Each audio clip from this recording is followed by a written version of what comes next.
This is a stimulus update and daily news report. Got some major updates to share with you with a recession just about to happen according to the numbers. I'll play a video clip and let you know what the White House is saying about a recession happening. When it comes to Social Security, there could be a $175 boost next year, and the COLA could be in the double digits. I'll also let you know the latest schedule for payments for Social Security, SSI, and SSDI. Multiple lawmakers are catching COVID now, including Joe Manchin, a few others, President Biden. What is going to happen before the August recess? They only have a few days left to get some big legislation done. I'll give you the details on that. Plus, when it comes to stimulus, for stimulus check, $1,000 summer direct payments drop this week, and just days left to apply for the $750 child tax credit, and I'll give you some other more important updates as well. Hope you're having a terrific Tuesday. If you appreciate the fact-based, fast-paced updates, hit the like button down below, and I'm giving $200 to my subscribers, and I'm picking the winners in just 2 days,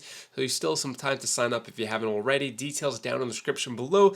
So Biden still expects to speak with China's Xi this week, although President Biden has COVID. He's expected to have a call with the President of China, President Xi. I'm sure they have a lot to talk about, whether the escalation of what's going on in Taiwan, some economic policies. Also, there has been Chinese fighter jets harassing U.S. fighter jets. So there's probably a lot to talk about in that conversation. Moving on, retirees could see their monthly Social Security checks jump by $175 next year. Is that enough to keep up with inflation? So Social Security recipients may see one of the biggest cost of living adjustments in decades in 2023. And even though it could be a higher pay, it still may be hard to pay the bills and rising prices. As we thought, inflation wasn't going to go higher than maybe 6% by the end of 2021, and it did, and the COLA was not enough. The inflation rate is now at 9.1%. So does that mean that the COLA could jump as high or even higher? Social Security estimate for 2023, COLA pushes into double digits after latest inflation report. So based on the Wednesday's consumer price index, which showed a 9.1% inflation rate, what they're saying is that the COLA could be about 10.5% according to the Senior Citizens League. But is that enough? Is a 10.5% COLA boost enough? So the biggest one was in 1982. It went up by 11.2%. This measly 5.9%, which is for 2022, wasn't enough. Inflation more than doubled. And what happens to all of these seniors? I feel like there should be, or anyone on Social Security, there should be some type of adjustment throughout the year, especially when inflation is so high. Poor people living off of almost nothing barely have enough to get by, while inflation is just eating away all their costs. They barely have any money to begin with. I think they really should change something like that. Let me know if you agree. When it comes to Social Security, exact dates, Social Security, SSI, and SSDI worth up to $4,194 are paid in August. How your birthday will impact the schedule. So let's go over the dates really quick for August. For example, if your birth date is between the 1st and 10th, the payment will be deposited on the second Wednesday of each month. If your birth date is on the 11th to the 20th, it will be deposited on the third Wednesday of each month. And lastly, if your birth date is on the 21st to 31st, it will be deposited on the fourth Wednesday of each month. And then SSDI basically follows the same schedule. SSI getting the check on the first of the month, unless it falls on a weekend. So those are the payment dates for Social Security. When it comes to what's going on in the U.S. economy, not looking too good. The numbers show the U.S. economy is at least teetering on a recession, with a second quarter GDP data due out on Thursday. The question of whether the economy is in a recession will be on everyone's mind. So if the GDP is down for 2 quarters in a row, basically that is a sign of a recession. It's not going to be an official recession unless they call it, but the numbers are looking like it. The economy stands at least a fair chance of hitting the rule of thumb recession definition of 2 consecutive quarters with negative GDP. just said that, and Treasury Secretary Janet Yellen said, "We just don't have conditions consistent with a recession." So it seems like almost nobody in the White House, nobody in the Biden administration is admitting a recession is happening or going to happen, which kind of makes sense. But all the financial experts and other third parties out there, not connected to the Democratic Party, are saying that we are in a recession or it is about to happen. Take a look at what the White House response to being in a recession is. Take a look. I want to read from Senator Warren's op-ed today, Jared, because it speaks to me. Before the Federal Reserve triggers a recession, Mr. Powell should remember that the one medicine in the kit that he has doesn't treat the economic illness that we have. Low unemployment and high inflation are painful, but manufacturing a recession that puts millions of Americans out of work may not even work on high prices. So it seems weird that that's what we're orchestrating. It's not a good way to do business. So a lot to unpack there, as well as the conversation that Becky just had with Steve. I guess I would really object to this kind of semantic claim. I mean, the two of them just had a very substantive economic discussion that wasn't about semantics. It was about what's going on with key economic variables. The idea that 2 quarters of negative GDP growth is a technical definition of a recession is wrong. And I think one of the things we tried to point out in that blog is that the folks who actually make that call, the Business Cycle Dating Committee, they look at a set of variables, some of which, as Steve underscored, remain quite strong. Now, when you talk about gas prices, that's right. They're down 66 cents off their peaks, about 13%. And, that's a savings in aggregate of well over $200 million a day. I'm glad you're showing that map. In 8 of those states there in the South, gas is actually below $4 a gallon. I think it's around 30,000 gas stations, about a fifth of all stations. So, yes, prices are too elevated. By the way, they're not twice what they were before Putin's war. They were about 320 there. They're about around 4. What is it today? It's 436 today. So not twice, but definitely uncomfortably elevated still. We very much have more work to do in that space, Jared, but the trend is moving in the right direction. Jared, it's just the catch-22 that we find ourselves in. And I was listening to Secretary Yellen rightly talking about how great the jobs market is right now, how low unemployment is right now. Consumers still seem to be doing okay. But if you're trying to orchestrate a demand slowdown, all those things make the Fed's job even harder and mean maybe they have to go even further. So I struggle with this. Is the economy in such a good place right now that we can withstand a series of interest rate hikes? Or is the economy in such good shape right now that it means we got to go much further to bring down the pricing pressure? Well, that's exactly the right question. And I think the point out of the conversation that Becky and Steve had, which is very much the way we think about this, is that if you look at the first half of the year, it's very hard to make a recessionary call. The data just aren't consistent with a recession in the first half, including where we are right now. But what kind of visibility do we have looking forward around the next corner to answer your very, very well-framed question? I mean, those data come in with a lag, which is why the Business Cycle Dating Committee tells you you're in a recession well after it started, in many cases after it's over. But I do want to read you one thing, Joe, because this is very timely. It's from an earnings call. It speaks directly to your question. It's from an earnings call by J.P. Morgan last week, so very up to date. Quote, consumers are in good shape. They're spending money. They have more income. Jobs are plentiful. They're spending 10% more than last year, almost 30% more than pre-COVID. Businesses, you talk to them, they're in good shape. They're doing fine.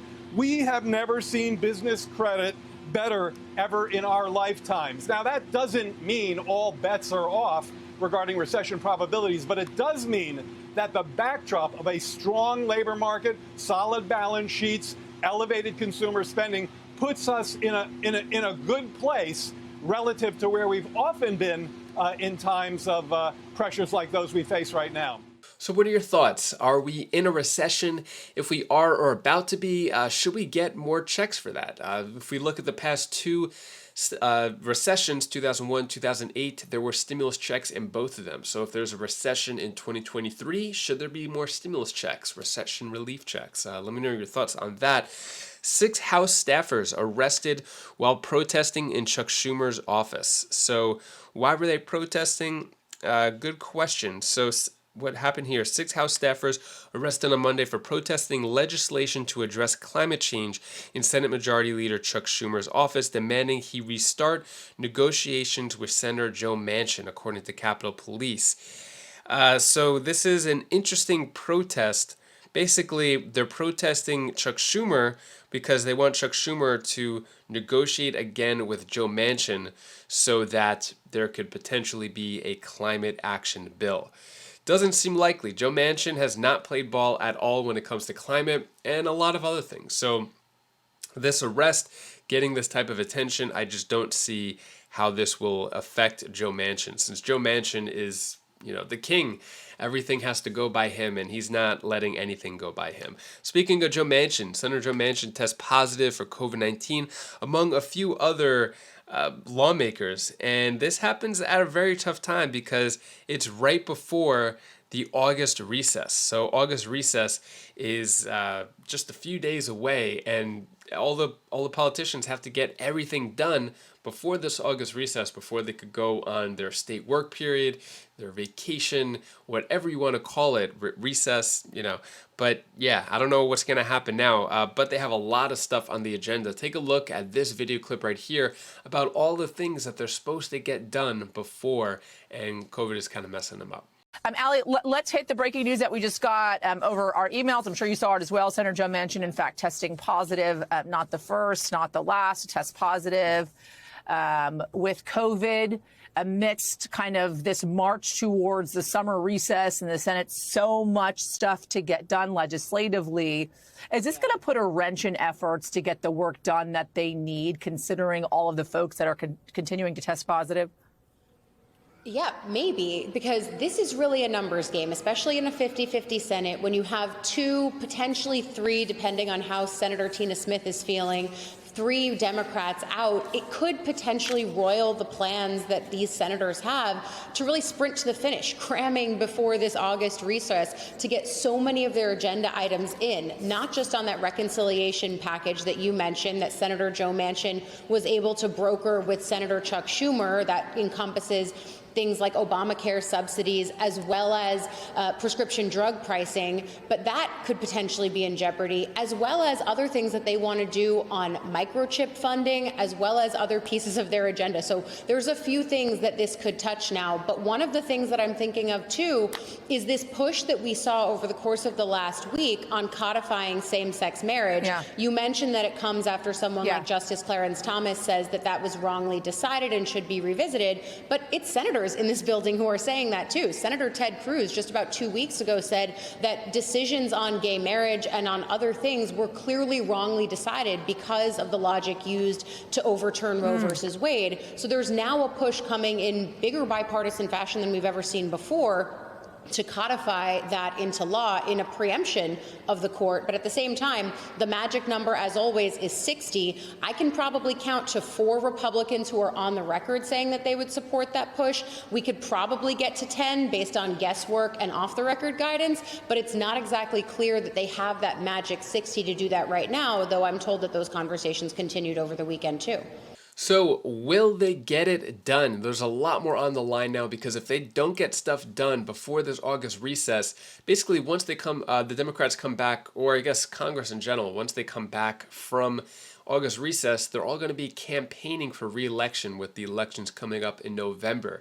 If they come up empty-handed, Democrats are basically going to lose a majority in the House and the Senate. Will it happen, though? Let me know your thoughts on that. When it comes to stimulus, 4 stimulus check update 2022, $1,000 summer direct payments drop this week. Find out exact date. So this is going on in New Mexico. So $500 for singles, $1,000 for couples, and the checks will be continued to sent out until July 31st, either via direct deposit or mail. So if you're in New Mexico, eligible for those stimulus checks, all the checks should be out by July 31st, just within the week. And then when it comes to a deadline due, Child Tax Credit 2022, Americans have just days left to apply for direct payments of up to $750. See if you qualify. This is the Connecticut Child Tax Credit, giving $250 per kid, up to 3 kids, so that's $750. And families in Connecticut have until July 31st to submit an application. Basically, single filers have to make less than $100,000, head of household less than $160,000, and married couples less than $200,000. So if you live in Connecticut, have any kids, definitely try to sign up for that child tax credit. And that is all the news that I have for you today to hopefully brighten your day a bit. Here's my daughter Bella's tip of the day. Hi guys, this is Bella. This is the tip of the day. I just want to tell you that you should always stay happy, no matter what. Even if something really happened in your life, you should always stay positive and happy, and just move on. And you should always be nice to others, so others don't be you should always treat others nice, because you have to treat others nice for other people to treat you nice sometimes. Sometimes that happens. But it's really good to be nice to everybody. So, it should be really good for all of us to be nice to everybody. That's the end of my tip of the day. Bye! Thank you so much for watching. Appreciate all of your time and support. Don't forget about those $200 checks. The details down in the description below. And if you like how I get straight to the point, give you the facts, show you the articles and the video clips, subscribe to the channel and hit the like button. And yeah, if you want to check out any of my other videos and my other channels, I have a few other channels and you can click right up here. And I'll see you in the next video. Take care, be safe. Thank you for watching.